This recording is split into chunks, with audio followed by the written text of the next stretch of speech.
Sisters and brothers, I'm not pleased to be here.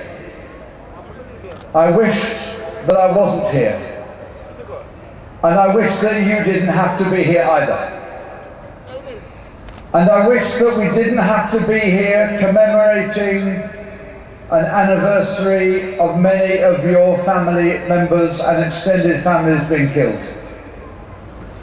And I wish that for the last 30 years, since I was first elected as a member of the British Parliament, I had not needed to come so regularly to events with the Tamil people to protest against oppression and discrimination and crimes that are crimes against humanity. I wish that wasn't the case.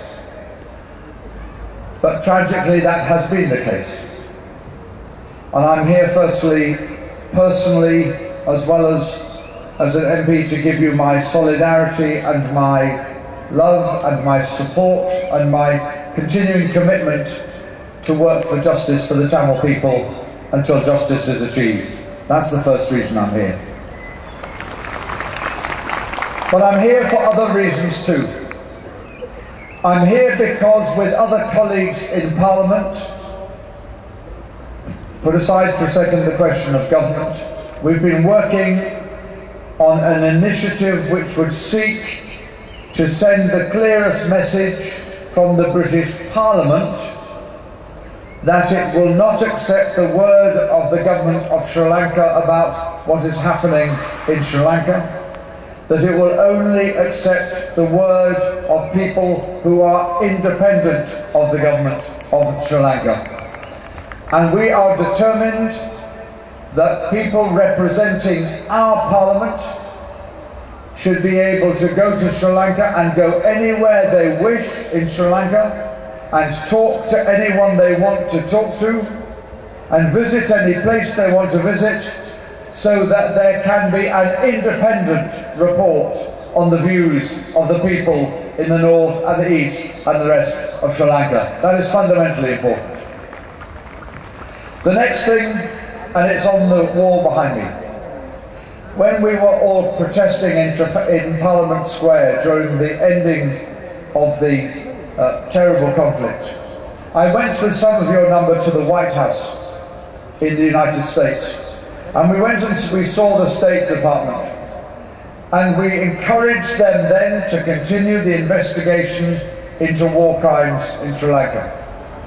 And I repeat my commitment and the commitment of my party that there should be the independent investigation of war crimes in Sri Lanka, and I will go on seeking to persuade the United States and the European Union and the government of the UK to continue to press for that until it happens. War crimes are never acceptable, and there must always be investigation and then punishment of those who are responsible. But I want to say two other things. We had the decision of the Prime Minister about 10 days ago that he and the Foreign Secretary intend to go to Colombo in November. I personally, my party, the Liberal Democrats, opposed the idea that this Heads of Government Conference should take place in Colombo. It was the wrong decision. It should not have been decided, and the Commonwealth made a grave mistake in deciding it should go to Colombo. I regret that decision greatly.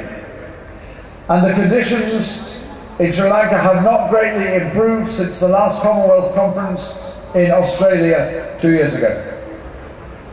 And therefore, I believe that it was not the correct decision for the Prime Minister and the Foreign Secretary to decide that they should go. I do not personally support that decision, and although we haven't formally had a chance to make a collective decision, I know that many of my Liberal Democrat colleagues in Parliament and in the country do not support the decision of the Prime Minister and the Foreign Secretary to go to Sri Lanka. It sends the wrong message, and it communicates, even indirectly, the sense that it is acceptable for Rajapaksa to host the Commonwealth Conference.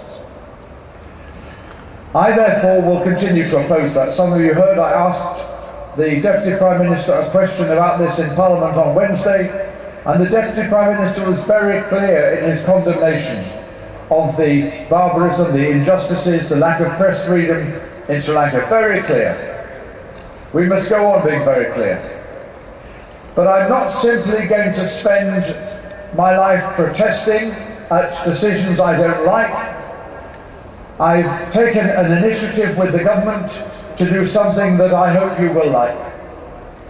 I am seeking to persuade our government that they should put on the agenda of the Commonwealth and elsewhere if necessary, and make it a policy of this country's government that, as well as there being a Commonwealth Charter which sets out what the Commonwealth countries should do and believe in, that there should be a group of people whose job it is to independently inspect human rights in the countries of the Commonwealth, to report back, and if they report that the human rights conditions that are meant to be part of the Commonwealth are not met, that it should then no longer in future be possible for the country that doesn't uphold human rights to host Commonwealth conferences, to chair Commonwealth conferences, or to speak as a representative of the Commonwealth. We've got to make sure that the Commonwealth is not words about human rights, but not actions. It must be words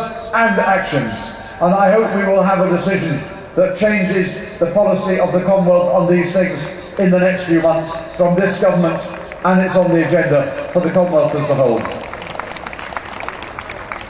One last thing.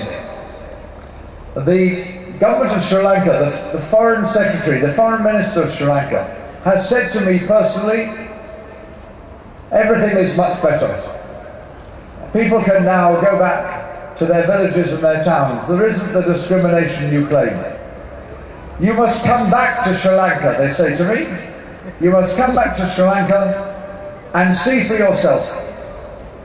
And I say, but you won't let me go where I want to, you won't let me talk to who I want to, you will follow me everywhere, you will tell me who I can see. No, no, they say, no, no, you will be free, you can go. You can go to Jaffna, you can go to the east, they tell me, it'll be fine.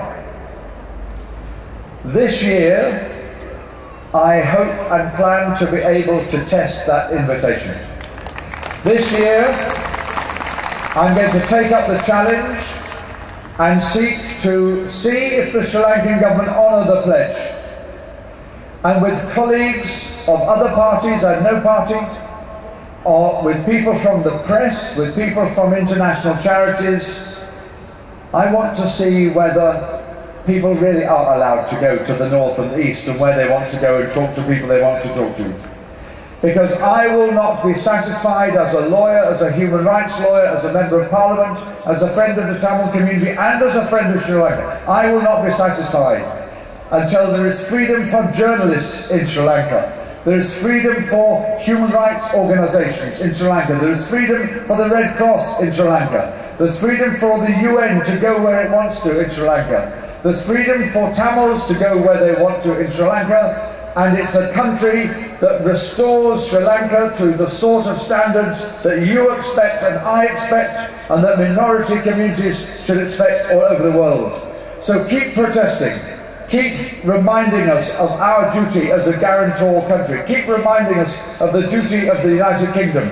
But I can assure you that many of us will stand by you and not just protest, but proactively seek to change the principles and the policy and the practice of the Commonwealth so that it doesn't again send out mixed messages that say we stand for human rights, but in the end they allow governments which do not uphold human rights to have leading places in the Commonwealth. And I will, of course, if I go to Sri Lanka, as I hope, and if I visit places as I wish, and whatever happens, I will report back to you. And if I find it's perfect freedom, I will tell you. But if, as I suspect, all is not yet perfect for Tamils in Sri Lanka, then I won't just tell you, but I will tell people in this Parliament and this country and all over the Commonwealth and all over the world. Thank you for standing together. The best is yet to come. we are going to turn it round, and we are going to make sure that never again can be the persecution of minorities like there have been before. Thank you.